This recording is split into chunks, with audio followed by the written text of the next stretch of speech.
तो सभी दोस्तों को नमस्ते। आज नया टॉपिक को लेके आपका बीच में आया हुआ है। तो आप सोचेगा कौन सा टॉपिक है। ये तंगचंद जी हमेशा टॉपिक लेके आता है, बता के चले जाता है। देखो ये एक मोटिवेशनल टॉपिक है, उसका नाम है पेरेंट्स प्लीज। पापा मम्मी कृपया सुनो। किसके बारे में? देखो अभी एक हफ्ते के अंदर 10वीं का परीक्षा खत्म होगा। कई बोर्ड का परीक्षा खत्म हो चुका है, लेकिन 10वीं का कई बोर्ड इकट्ठा होकर हफ्ते में खत्म हो जाएगा। उसके बाद में थोड़ा रिलैक्स होगा। रिलैक्स कहाँ होता है? ना पिताजी का रिलैक्स होता है, ना बच्चे लोगों का रिलैक्स होता है। क्यों रिलैक्स नहीं होता है? क्योंकि 10वीं का परीक्षा खत्म होने के बाद में उसका रिजल्ट का इंतजार करेगा। रिजल्ट आने के बाद में सोचेगा कौन सा ग्रुप, कौन सा सब्जेक्ट लेके जाना है।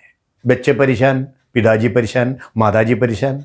परेशान तो होना है जीवन में, क्योंकि मेरा दोस्तों 10वीं का रिजल्ट के साथ में बच्चे को उसका रुचि के हिसाब से, उसके कैपेबिलिटी के हिसाब से, उसके टैलेंट के हिसाब से उसको सब्जेक्ट देना है। क्योंकि 10वीं में आप जनरल साइंस, जनरल मैथ्स सब जनरली था, लेकिन 11वीं 12वीं में सब्जेक्ट वाइज है। वो मैथ्स हो, फिजिक्स हो, केमिस्ट्री हो, बायोलॉजी हो, जो भी हो सब्जेक्ट वाइज है। इसलिए आपको सोच के, समझ के, रुचि के हिसाब से उसको टॉपिक लेना है। बहुत बच्चे का इच्छा है मैथ्स लेना, साइंस लेना, कुछ लोगों को कॉमर्स लेना, आर्ट्स लेना, कोई 10वीं के बाद में ITI जाता है, डिप्लोमा लेता है।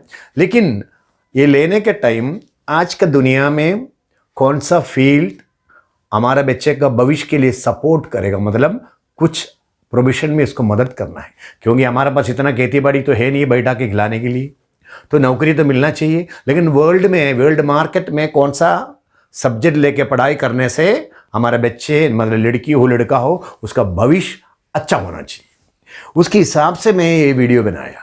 थोड़ा पेरेंट्स को थोड़ा सपोर्ट दे दो, क्योंकि बच्चे को परेशान नहीं करना। कोई बच्चे को ज़्यादा परेशान होगी तो डिप्रेशन में जाएगा, स्ट्रेस में जाएगा, उसका आउटपुट नहीं आया। कोई हमारा कई जो सीनियर स्टूडेंट का बच्चे लोग हैं, वो बच्चे को 11वीं में मैथ्स लिया, साइंस फिजिक्स लिया, बायोलॉजी लिया, केमिस्ट्री लिया, लेकिन सर वो बच्चे बोलता है हमसे नहीं होता है। कोई कॉमर्स लिए, कोई आर्ट्स लिए, नहीं होता है।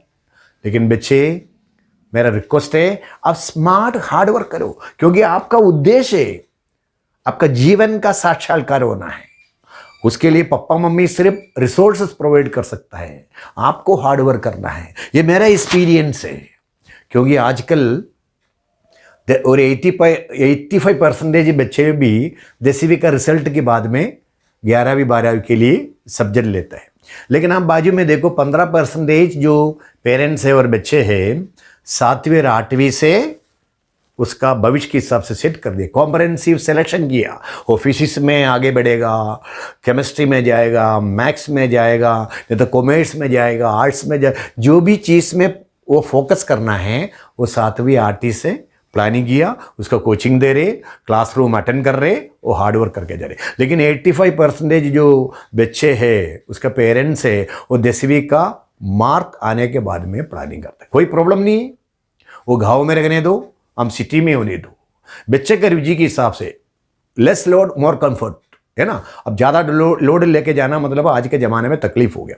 लेकिन मेरा रिक्वेस्ट क्या है, कन्याकुमारी से लेके कश्मीर तक इतना कोचिंग सेंटर है, बहुत कोचिंग सेंटर है, बहुत ट्यूशन सेंटर है, हमारा आजू बाजू में है, हमारा स्टेट से बाहर है।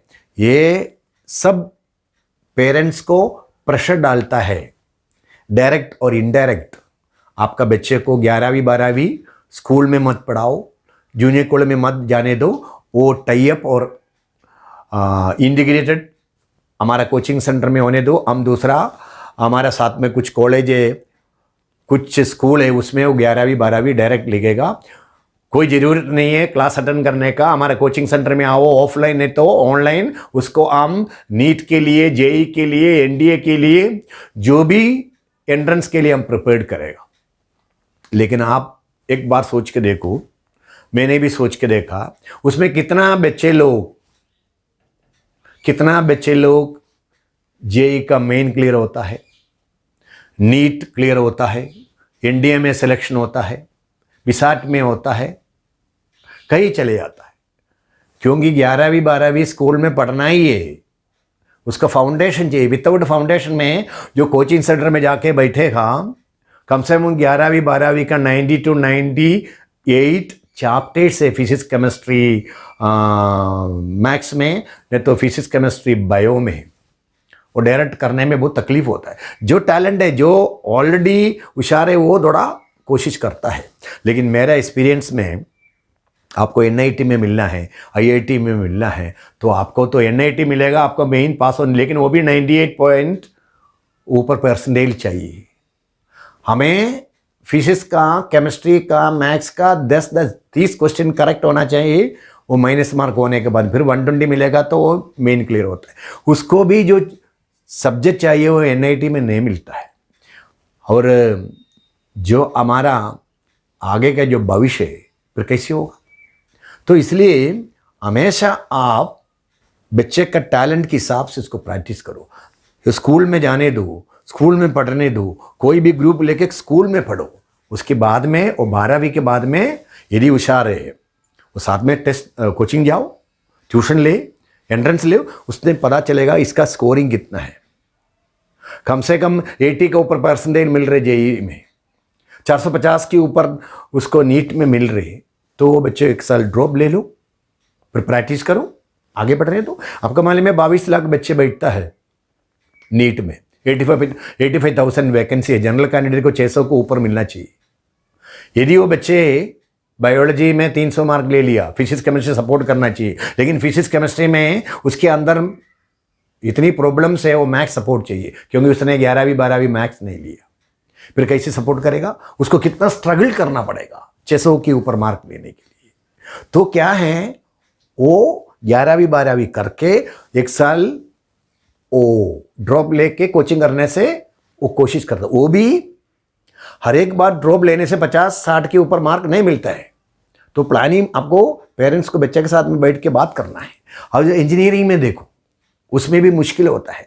तो ये जो कोचिंग सेंटर का टाई अप और इंटीग्रेट का पीछे मत जाओ। हमारे बच्चे 11वीं 12वीं स्कूल में पढ़ने दो, और कोई भी जूनियर कॉलेज उसमें भी पढ़ने दो, 12वीं कंप्लीट होने दो ना। उसके बाद में वो जंक्शन में सेलेक्ट करो, आप डिप्लोमा करके इंजीनियरिंग में जाओ, आप आईटीआई करो, 10वीं 11वीं 12वीं आईटीआई भी कर सकता है। उसके बाद में आप 12वीं का डिप्लोमा करो। लेकिन मेन बात क्या है, आपका 12वीं तक आपका क्वालिफिकेशन होना है आज के ज़माने में।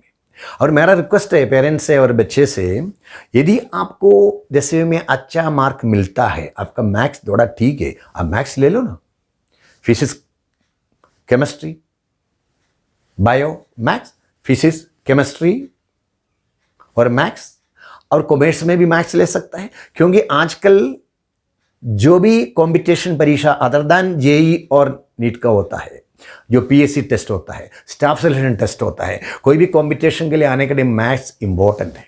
और मैथ्स जीवन का एक हिस्सा है, दुनिया चलाता मैथ्स। आपको 50-55% भी मिलने दो, अब थोड़ा मेहनत करो, क्योंकि आपका कैरियर बनाना है। ये मेरा पर्सनल रिक्वेस्ट है। तो मेरा पर्सनल पेरेंट्स से है, बच्चे के साथ में बैठ के बात करके प्लानिंग करो, बच्चे कौन सा ग्रुप लेके जाना है। आर्ट्स भी अच्छा है, कॉमर्स भी अच्छा, सब अच्छा है, लेकिन उसमें शाइनिंग करना, स्मार्ट हार्डवर्क करना है। आर्ट्स ले लिया, कॉमर्स ले लिया, कोई भी सब्जेक्ट लिया, वो 60-70 का पीछे नहीं, उसको अच्छा मार्क लेना है। और मेरा रिक्वेस्ट यही है, बच्चे को रीडिंग सिखा दो, टेक्स्ट बुक रीड करने दो। गूगल में इधर जाके नोट ढूंढ के लिखो मत, वो रीड करे बुक, वो फिजिक्स हो, केमिस्ट्री हो, मैथ्स हो, आपका हिस्ट्री हो, ज्योग्राफी हो, बायोलॉजी हो, जो भी 11वीं 12वीं में जो आप सब्जेक्ट लिया है, उसके chapters you read thoroughly, knowledge gain करो। आपका 10वीं में 95% मिला, आपको 12वीं में 60 मिलने का कोई मतलब नहीं है। आपका 10वीं में 85% लिया चलेगा, लेकिन 12वीं में 80 मिलने से नॉलेज होता है। Knowledge is power. तो वो जो एग्जाम में आप यूज कर सकता है। आपको मालूम है 98% के ऊपर केमिस्ट्री को चाहिए जेई में, 93 का ऊपर आपको चाहिए फिजिक्स में, मैथ्स में उतना चाहिए तो अब मेन पास होता है। उसके लिए आपको स्ट्रगल करना पड़ेगा। इसमें सबसे टफ है केमिस्ट्री, मेरा एक्सपीरियंस है, क्योंकि मेरे बेटे के साथ में हम था। ऑर्गेनिक है, इनऑर्गेनिक है, फिजिकल केमिस्ट्री, उसमें सब चाणक्य निधि खेलना पड़ता है।